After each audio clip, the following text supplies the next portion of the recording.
leemos 1 Tesalonicenses 4:13. Tampoco queremos, hermanos, que ignoréis acerca de los que duermen, para que no os entristezcáis como los otros que no tienen esperanza. La palabra dormir aquí hace referencia a la muerte de un creyente. Porque así como cuando nos despertamos después de dormir, así será nuestra resurrección. En este verso 13 tenemos 3 problemas que esos hermanos en Tesalónica estaban enfrentando y que muchos seres humanos los enfrentan hoy en día. ¿Cuáles eran esos problemas? Ignorancia, dolor y desesperanza.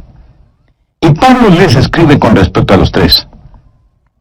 Alguien con mucha sabiduría dijo: el dolor y la pena miran hacia atrás, la preocupación mira alrededor, pero la fe mira hacia arriba. Lo que Pablo hace es tomar a esta gente que había estado mirando hacia atrás y alrededor y les ayuda a reenfocar su atención. Les hablará del rapto de la iglesia cuando el Señor Jesucristo regrese por los suyos, y les dirá que sus seres amados que duermen, o sea, muertos en Cristo, serán resucitados de entre los muertos, y que quienes estén vivos serán cambiados y transformados en un instante, y que juntos serán arrebatados para encontrarse con el Señor en el aire y estar siempre con el Señor. Quiero que note las palabras con las cuales el apóstol finaliza este capítulo 4, verso 18. Por tanto, alentaos los unos a los otros con estas palabras. Yo no sé de ninguna esperanza más consoladora que el rapto de la iglesia. Habrá, mi amigo, una gloriosa reunión celestial. Si sus padres, hermanos, hermanas, amigos han muerto conociendo y teniendo a Cristo en el corazón, imagínense lo que será reunirse con ellos en el cielo. Y de eso es de lo que estamos hablando, la consolación de su regreso. Hay 3 cosas que oro para que el Espíritu Santo las grabe en su conciencia hoy. 3 verdades inamovibles que deben estar plantadas en su corazón y mente. Primero, usted puede confiar en la certeza de su venida. Esa es la forma en que Pablo responde a la ignorancia, el dolor y la desesperanza de ellos. Note lo que les dice en el verso 14. Porque si creemos que Jesús murió y resucitó, así también traerá Dios con Jesús a los que durmieron en él. Y en los versos 15 y 16 dice: por lo cual os decimos esto en palabras del Señor, que nosotros que vivimos, que habremos quedado hasta la venida del Señor, no precederemos a los que durmieron, porque el Señor mismo con voz de mando descenderá del cielo. Y aquí el apóstol está dando 2 grandes argumentos o evidencias que hacen inamovible la verdad de la segunda venida del Señor. Primero, en el verso 14 dice: porque si creemos que Jesús murió y resucitó, así también traerá Dios con Jesús a los que durmieron con él. Eso habla de seguridad. Tenemos confianza en la obra salvadora de Cristo. ¿Cuál es el núcleo del Evangelio? Que Cristo murió por nuestros pecados, fue sepultado y resucitó al tercer día. Eso es el Evangelio. Esa es la forma en que nos salvamos, por la muerte y la resurrección de Jesucristo. Creemos que Jesús literalmente vino a esta tierra, sufrió, murió, fue enterrado y resucitó de entre los muertos. Ese es el Evangelio. Cristo murió por nuestros pecados. Nosotros somos salvos por su gracia, porque Él pagó todo en la cruz. Escuché a un muchachito quien, habiendo recibido a Cristo como su Salvador, pidió ser bautizado. El pastor, para asegurarse que el niño entendía bien todo, le preguntó: «Hijo, ¿eres realmente salvo?». Y el muchacho respondió: «Sí, pastor, soy salvo». «¿Y cómo sabes que eres salvo?». «Oh, pues porque yo hice mi parte y Jesús hizo su parte».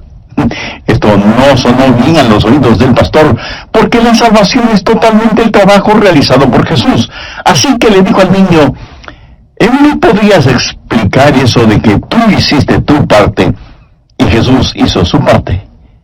Y el niño, con una inocente sonrisa en su rostro, le dijo: claro que sí, pastor. Yo hice el acto de pecar y Él hizo el acto de salvar. Me gusta eso, la increíble teología de los niños. Ahora, ¿cómo sabemos que Jesús regresará? Porque Él ya sufrió y murió por nosotros y fue resucitado de entre los muertos. Escuche, a menos que Él regrese por nosotros, a menos que haya el rapto, el Evangelio es incompleto. Su crucifixión sin su coronación es incompleta. Es como tener noche pero no día. Es como tener frío pero jamás calor. Es como tener oscuridad pero nunca luz. Quiero decir, el Evangelio es incompleto sin la segunda venida del Señor Jesucristo. ¿Cree usted que Jesucristo resucitó? Entonces la resurrección de Él es la muestra, es la prueba de su propia resurrección, mi amigo. En el Antiguo Testamento tenían una ceremonia llamada de las primicias o los primeros frutos. Cuando la cosecha estaba madurando, iban al campo y escogían las más hermosas y cargadas espigas de trigo o de cebada, o lo que fuera. Las ataban en manojos y las llevaban al templo en Jerusalén y las ponían en el altar, primero como agradecimiento a Dios por la cosecha que se aproximaba, y segundo, como una muestra de que toda la cosecha le pertenecía a Dios. Esta era una gran celebración, la fiesta de los primeros frutos, las primicias, lo mejor de la cosecha. Busque 1 Corintios 15, versos 22 y 23. Porque así como en Adán todos mueren, también en Cristo todos serán vivificados. Pero cada uno en su debido orden. Cristo, las primicias. Luego, los que son de Cristo en su venida. ¿Lo ven? Habla de una resurrección, porque la resurrección de Cristo es el primer fruto de la resurrección. ¿Resucitó Cristo literalmente de entre los muertos? Amigo, es mejor que lo crea. Volvió literalmente a salir de la tumba. Es mejor que lo crea. Este es el argumento del apóstol Pablo. Dice que si creemos que Jesús resucitó, lo mismo sucederá con aquellos que duermen en Cristo. O sea, los muertos en Cristo resucitarán tal y como Cristo resucitó. El mismo Señor Jesucristo permitió su propia muerte porque era parte del plan para salvarnos. El Hijo de Dios estuvo muerto y sepultado en una tumba, y Él permitió ser capturado por la muerte a fin de vencer ese cautiverio y encender desde la tumba la llama de la esperanza. Él se levantó de entre los muertos y le quitó el aguijón a la muerte, tomó la corona de la muerte y la rompió, y porque Él es el Salvador vivo y victorioso sobre la muerte, nosotros también viviremos victoriosos sobre la muerte. Amén. Esta es la base histórica y sobrenatural de la segunda venida de Cristo. Yo creo que la segunda venida de Jesús será tan real y literal como fue su primera venida. Y creo que mi resurrección será tan real y literal como fue la de Jesús. La primera seguridad que tenemos es el trabajo salvador de Jesucristo. La segunda seguridad es la sólida palabra del Señor. Mire 1 Tesalonicenses 4:15, por lo cual os decimos esto en palabra del Señor. Sabía que un tercio de toda la Biblia, bien entendido, habla de la segunda venida de Cristo. Tanto el Antiguo como el Nuevo Testamento terminan con la promesa del regreso de Cristo. Una y otra vez, en la palabra de Dios, se nos dice que el Señor Jesucristo vendrá otra vez. Vivimos en una época llena de astrólogos, médiums y adivinos con poderes pseudoproféticos. Y todos ellos son patéticos, son falsos profetas. De vez en cuando, con la ayuda de Satanás, tratan de adivinar algo, pero no pueden hacerlo porque Satanás no sabe absolutamente nada sobre el futuro. Pero la Biblia, la segura palabra de Dios, siempre está en lo correcto. Hay dos cosas que nos dan esa seguridad. Primero, el trabajo salvador de Jesús, y segundo, la firme seguridad de su palabra. Y eso es lo que Pablo está diciendo. Así que primero, podemos confiar en la certidumbre del regreso del Señor, y segundo, podemos descansar en el consuelo de su venida. Pablo dice en el verso 18, por tanto, alentaos los unos a los otros con estas palabras. A veces algunos predican sobre la segunda venida de Cristo para amenazar o para atemorizar. Y debemos sentirnos atemorizados si no estamos listos. Pero Pablo no escribió esto ni para amenazar, ni para atemorizar, sino para consolar. Y lo que el apóstol hace es bosquejar el escenario de lo que va a suceder durante el rapto, cuando el Señor regrese, y hay 4 eventos básicos que son de gran consuelo. Primero, la majestad de su regreso. No tengo que hacer énfasis en que la figura central aquí es Jesús. Mire lo que dice el verso 16, porque el Señor mismo descenderá. Vamos rápidamente a Hechos 1:11. Dice, este mismo Jesús que ha sido tomado de vosotros, el mismo Jesús que alimentó a más de 5,000 personas, el mismo Jesús que caminó por las playas de Galilea, el mismo Jesús que caminó sobre las aguas y calmó la tempestad, porque el mismo Señor descenderá. Algunas personas dicen, la segunda venida de Jesús es cuando uno se muere y viene el Señor en espíritu para llevar nuestro espíritu al cielo. Eso suena maravilloso, pero no es la segunda venida del Señor. Otros dicen, cuando uno nace de nuevo, la segunda venida del Señor es cuando Él viene a vivir en usted. Eso también suena muy atractivo, pero no es la segunda venida del Señor. La Biblia dice, porque el Señor mismo descenderá del cielo. Hay la majestad de su regreso. Un día el Señor se levantará de su trono, dejará el sublime esplendor de su cielo y comenzará su descenso hacia esta tierra. El Señor descenderá y vendrá en la gloria de su Padre con los santos ángeles, porque el Señor mismo con voz de mando, con voz de arcángel y con trompeta de Dios descenderá del cielo. Segundo, el milagro de nuestra resurrección. Veamos nuevamente el verso 16. Porque el Señor mismo con voz de mando, con voz de arcángel y con trompeta de Dios. Habrá señales de su venida, pero también hay que escuchar los sonidos, y hay por lo menos 3. Voz de mando, voz de arcángel y trompeta de Dios. ¿Qué es lo que el Señor va a decir? No lo sé.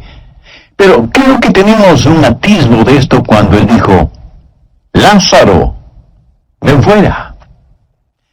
Pienso que cuando Él, con voz de mando, dé la orden, los muertos en Cristo escucharán su voz, la voz del Salvador, que retumbará en los dominios de muerte de Satanás, y el reino de la muerte se derrumbará. A la voz de mando de Jesucristo, el mar entregará a quienes murieron en Él, y los desiertos entregarán a sus muertos, y los campos de batalla en todas partes del mundo entregarán a sus muertos. Cada tumba parecerá un campo arado cuando el Señor regrese y ordene, vengan afuera. Y los muertos resucitarán. Pero hay también la voz de un arcángel. ¿Quién es este arcángel? Yo creo que será Miguel. ¿Por qué se lo menciona aquí? Bien, la Biblia dice que Satanás es el príncipe de la potestad del aire. Satanás es un ángel caído, y Miguel es su superior en el organigrama divino. Y Miguel ordenará a Satanás y sus demonios que dejen libre el camino para los hijos de Dios, los santos, cuando están ascendiendo para encontrarse con el Señor en el aire. Y luego la trompeta sonará. En tiempos antiguos, las trompetas eran muy importantes en Israel, y las hacían sonar primordialmente para 2 actividades: adoración y batalla. La gran tribulación con todos sus horrores comenzará en esta tierra. Nuestro Señor descenderá con voz de mando, con voz de arcángel y con trompeta de Dios, y se efectuará el milagro de la resurrección. Y si usted me pregunta, Pastor Rogers, ¿cree usted realmente en una resurrección milagrosa? Usted es un hombre educado. ¿Por qué cree en algo que está más allá de nuestro entendimiento? Muy buena pregunta. Ahora escúcheme. El hecho de que me esté escuchando ahora mismo está más allá de su entendimiento. Quiero decir, Dios lo hizo todo de la nada, ¿verdad? Usted en realidad no entiende el nacimiento humano. Si Dios le pudo formar a usted en el mismo vientre de su madre, no puede levantar de la tumba a alguien. Así que no se preocupe. Nuestro Dios, que es el Dios de los milagros, resucitará a los muertos, sea que usted lo crea o no. No debemos olvidar que la metamorfosis que sufre una oruga para volverse mariposa es un hermoso cuadro de la resurrección. Esa oruga, que para muchas personas es repugnante, se alimenta con hojas y vive en un mundo muy limitado, muy pequeño. Un día, algo así como la muerte llega a la vida de la oruga, y ella empieza a envolverse en una especie de mortaja, de ataúd diminuto, en donde se pasa encerrada por un tiempo. Para el mundo exterior, esa oruga está muerta. Pero la verdad es que solo está durmiendo, sin que importe nada de lo que suceda a su alrededor. Un día es el de la resurrección, y ella sale de su diminuto encierro, pero ya no es una oruga, ahora es una gloriosa, hermosa mariposa, brillante como el sol, diáfana como la mañana, y batiendo sus increíblemente decoradas alas, se eleva hacia el azul del cielo. ¿Es la misma criatura? Sí, pero ahora es diferente porque he experimentado una metamorfosis, o sea, un cambio de forma. La Biblia dice en 1 Corintios 15:51, no todos dormiremos, pero todos seremos transformados en un momento, en un abrir y cerrar de ojos. Amigo, antes de terminar este programa, permítame preguntarle, ¿será usted transformado? Para hacerlo, debe tener a Cristo en su corazón. Si aún no ha hecho esa decisión, la puede hacer ahora mismo, orando de la siguiente manera. Señor Jesús, creo que para redimirme y perdonarme tú moriste en el Calvario. Y fuiste encerrado. Y fuiste a la tumba. Pero resucitaste para que yo también pueda resucitar a novedad de vida. ¿Yo voy a ser como Jesús? Pastor, no entiendo eso, ¿me lo puede explicar? No se lo puedo explicar. En verdad nadie puede explicar esto. Es uno de los misterios que le pertenecen a Dios. Lo que sí no es un misterio es que quienes somos hijos e hijas de Dios seremos hechos a la semejanza de Jesucristo. Hay 4 eventos básicos que son de gran consuelo. En el mensaje anterior vimos primero la majestad de su regreso, segundo, el milagro de nuestra resurrección. Hoy continuaremos con tercero, el misterio del rapto. 1 Tesalonicenses 4:17. Luego nosotros, los que vivimos, los que hayamos quedado, seremos arrebatados juntamente con ellos. El apóstol Pablo estaba esperando el regreso de Jesús mientras él vivía. Note la frase, nosotros los que vivimos, los que hayamos quedado. Cuarto, el desafío de su venida. Habrá millones de personas vivas en la tierra cuando Jesús regrese. Los santos serán transformados en un momento, en un abrir y cerrar de ojos, y cuando se oiga la voz de mando, todos los salvos serán cambiados instantáneamente y arrebatados en el aire para encontrarse con el Señor. Esto es lo que conocemos como el rapto. Ahora, la palabra rapto como tal, usted no lo va a encontrar en la Biblia, pero no deje que eso le moleste. La palabra Trinidad tampoco está en la Biblia. Las palabras misiones o soberanía tampoco las encuentra en la Biblia, pero todas estas son doctrinas que se encuentran en la palabra de Dios. Se llama el rapto porque la palabra latina rapto significa agarrar, coger, así algo con firmeza. Ahora, si a usted no le gusta la palabra rapto, use la palabra arrebato. Una de cuyas acepciones gramaticales es quitar súbitamente algo de alguna parte. En la Biblia se usa esta palabra de muchas formas. Por ejemplo, asir con fuerza. Ellos querían asir a Jesús para tratar de hacerle rey. Y la Biblia dice que lo agarraron con fuerza. Ahora piénselo. Cuando sucede el rapto, usted y yo seremos tomados, asidos, agarrados por una fuerza sobrenatural. Esa fuerza es nuestro Señor. Y ni la fuerza de la gravedad, ni la fuerza de la muerte nos podrán sujetar. Esto me fascina. Significa el tomar una cosa de un lugar y ponerla en otro lugar. El apóstol Pablo dice que él fue arrebatado hasta el tercer cielo. O sea, fue sacado de este espacio terrenal. Eso es lo que el rapto será. Por ejemplo, en el capítulo 17 de los Hechos, se dice que hubo una revuelta, un tumulto en contra de Pablo, y unos lo alaban para acá y otros lo empujaban para allá, hasta que vinieron algunos soldados romanos que rescataron a Pablo y lo llevaron a un lugar seguro. Ahora escúcheme. La iglesia del Señor será arrebatada de este mundo y puesta en la seguridad del cielo, mientras los horrores de la tribulación tendrán lugar en la tierra. Seremos arrebatados en un momento, en un parpadear de los ojos, y este evento, mi estimado amigo o amiga, puede suceder en cualquier momento. A esto la Biblia lo llama un misterio. Mire lo que Pablo dice en 1 Corintios 15:51. He aquí os digo un misterio. Y describe el rapto. Y es este misterio del rapto lo que va a suceder. Y alguien podrá decir, ¿eso suena a algo sobrenatural? Pues sí. Toda nuestra fe es una fe sobrenatural. Y es mejor que usted lo crea. Déjeme darle una ilustración. Digamos que usted toma algunos pedacitos de diferentes metales, cobre, plomo, zinc, cromo, hierro, platino, oro y plata.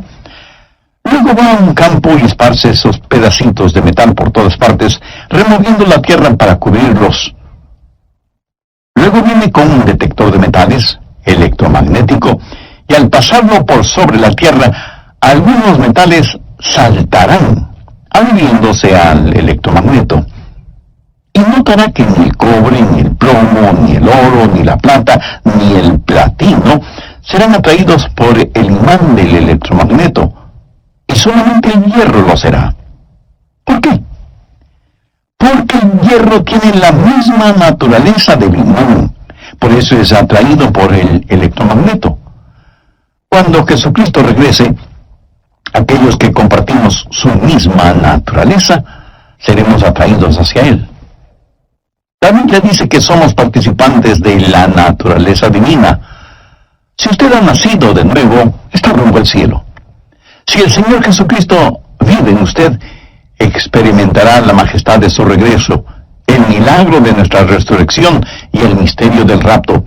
Seremos arrebatados, seremos cambiados, y juntamente con los que durmieron en Cristo, los vivos serán raptados para encontrarse con el Señor en el aire, y entonces experimentaremos la maravilla de nuestra reunión. 1 Tesalonicenses 4:17 dice, luego nosotros los que vivimos, los que hayamos quedado, seremos arrebatados juntamente con ellos en las nubes para recibir al Señor en el aire, y así estaremos sin amados que habían muerto y Cristo no había retornado. Pablo les dice, escuchen, vamos a estar juntos. Padres, madres, hijos e hijas, hermanos y hermanas, si están dormidos en el Señor, todos juntos iremos a encontrarnos con Él en el cielo. El doctor Robert Lee fue un gran predicador de la palabra de Dios. Una de las historias personales que él alguna vez contó conmovió profundamente mi corazón. Permítame compartir esa historia con usted. Él dijo, cuando yo era un niño pequeño, vivíamos en una especie de ranchito muy pobre, y sin embargo, esa insignificante vivienda estaba hipotecada. Un día, cuando casi todos en la familia habían ido al pueblo, mi madre y yo estábamos en el porche de la casa. Ella, sentada en una vieja silla mecedora, estaba tejiendo. Yo estaba tendido en el piso, frente a ella, mirándola, y vi las manos de mi madre, ágiles, pero marchitas. Y le pregunté: Mami, ¿cuál ha sido el día más feliz de tu vida? Pensé que ella me diría que fue cuando mi papá, que es muy alto y atractivo, le declaró su amor y le pidió que fuera su esposa. Pero no mencionó eso. Pensé que ella diría que cuando se casaron y vivieron la vida matrimonial juntos por más de 50 años, hasta cuando Dios se llevó a mi papá al cielo. Pero ella no dijo eso. Ella me respondió: Hijo, has hecho una pregunta difícil. Pero durante nuestra guerra civil, los tiempos fueron difíciles y amargos. Prácticamente todos los hombres fueron a la guerra, incluyendo tu abuelito. No teníamos mucho en el rancho. Tomábamos té hecho de sazafrás o café hecho de maíz duro, tostado y molido. Siendo niña, yo iba con las mujeres a trabajar en el campo. Esos fueron días muy duros, muy duros. Luego recibimos la noticia de que mi papá, o sea, tu abuelito, había muerto en la guerra. Y yo miré a mi mamá. Me preguntaba qué es lo que ella diría o haría, pero ella no decía mucho. Hasta me parecía que ella era incapaz de llorar. Casi siempre estaba en silencio. Mi dormitorio quedaba junto al de ella y durante la noche yo escuchaba a mamá llorar profunda y amargamente. Pero por la mañana ella hacía desaparecer de su rostro las huellas de su llanto y se dedicaba a sus quehaceres diarios. Un día yo estuve en el porche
como tú estás ahora junto a mi mamá.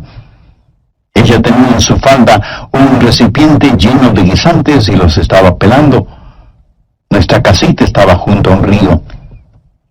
Mi madre levantó la vista de su labor y vio a un hombre caminando por el sendero del río y dijo: Elizabeth, mira, ese hombre camina como tu papá.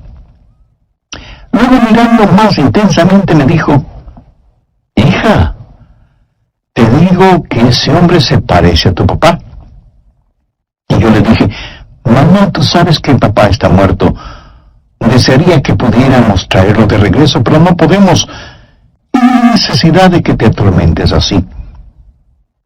Pero después de unos segundos, ella dio un salto, tirando los guisantes por todo lado y gritando: ¡Es tu papá! ¡Es tu papá! Y levantando la falda de su vestido, atravesó el campo, corrió por el sendero del río y se refugió no en los brazos, sino en el brazo de su esposo. Él había perdido un brazo durante la guerra, y los dos se abrazaron y se besaron intensamente, y rieron y lloraron todo al mismo tiempo. Siendo una niña, corrí tan rápido como mis pequeñas piernas me lo permitían, y abracé a mi papá en las rodillas, y pasé mi mano por la manga vacía de su camisa. Yo creo que el día más feliz de mi vida fue cuando mi papá regresó de la guerra, aunque le faltara un brazo. El doctor Lee terminó esta historia diciendo: el momento más feliz de mi madre es nada comparado con el gozo de ver el rostro de Jesús y tocar sus manos perforadas, que abrieron las puertas de la gracia para que nosotros podamos llegar a las puertas de la gloria. Y cuando todos estemos reunidos con el Señor, esa será una reunión para la cual no existen las palabras apropiadas para describirla. Amigos, no solo estaremos seguros de la certidumbre de su regreso y del consuelo de su retorno, sino que debemos responder. Tercero, el desafío de su venida. Otra vez veamos el verso 17. Luego nosotros, los que vivimos, los que hayamos quedado, seremos arrebatados juntamente con ellos en las nubes para recibir al Señor en el aire, y así estaremos siempre con el Señor. Todos somos embajadores de Cristo. Uno de estos días, muy pronto, yo voy a tener que dar cuentas. ¡Qué desafío que representa la segunda venida del Señor! Cuando eso suceda, ojalá que podamos decir: cuando Él con trompeta de Dios descienda del cielo, quiero que me encuentre vestido de su justicia y sin mancha delante del trono. ¿Está usted listo para la segunda venida de Cristo? ¿Está usted listo para el rapto? ¿Es usted salvo? Como creyente, ¿está listo a decir: Señor Jesús, te he amado, te he servido, he testificado de ti, he sido fiel? Cuando Él regrese, no quiero que encuentre sus diezmos en mi cuenta bancaria. No quiero que encuentre licores ni material pornográfico en mi casa. No quiero que encuentre mi corazón lleno de odio. No quiero que cuando Él regrese me encuentre frío e indiferente a sus cosas. Quiero vivir ardientemente por Jesús. Quiero que el fuego de mi vida espiritual inflame la vida espiritual de quienes me rodean: esposa, hijos, nietos, amigos, compañeros de labores, vecinos. No sé cuándo con exactitud, pero sí sé que pronto veré al Señor. ¿Y usted también lo hará? Por favor, busque Marcos 8:38. Porque el que se avergonzare de mí y de mis palabras en esta generación adúltera y pecadora, el Hijo del Hombre se avergonzará también de él, cuando venga en la gloria de su Padre con los santos ángeles. Usted dirá: yo no me avergüenzo de Jesús. Pues le felicito. Pero permítame preguntarle: ¿alguna vez ha confesado que Él es su Señor?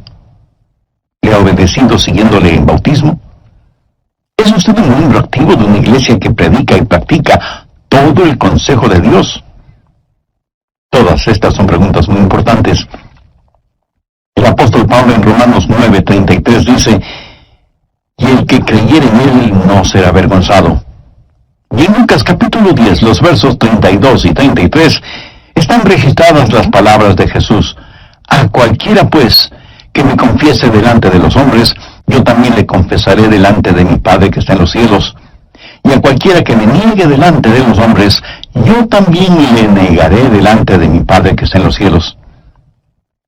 Es mi profundo y sincero deseo que, como consecuencia de haber escuchado este programa, de haberme acompañado durante este estudio bíblico, muchos de ustedes puedan confesar a Jesucristo como su Salvador y Señor aquí en la tierra, para que Jesús le reconozca a usted delante del Padre que está en los cielos y pueda ser recibido cuando Cristo venga a la tierra por segunda vez. Si usted es una persona religiosa, aunque sea muy religiosa, recuerde que la religión no salva a nadie, porque la religión es el esfuerzo humano de hacer méritos para recibir el favor de Dios. En Efesios 2:8-9 leemos: porque por gracia sois salvos por medio de la fe, y esto no de vosotros, pues es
don de Dios, no por obras, para que nadie se gloríe.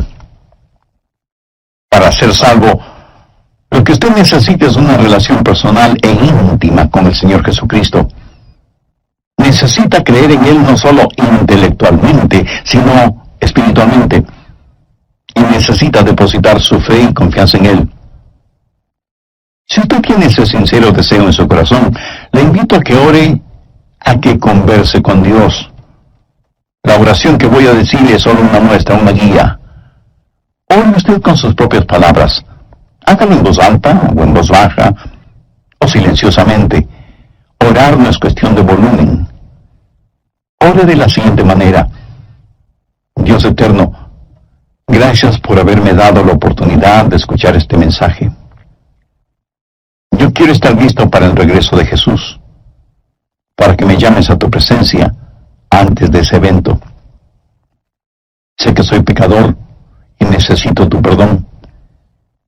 Por eso vengo a pedirte misericordia.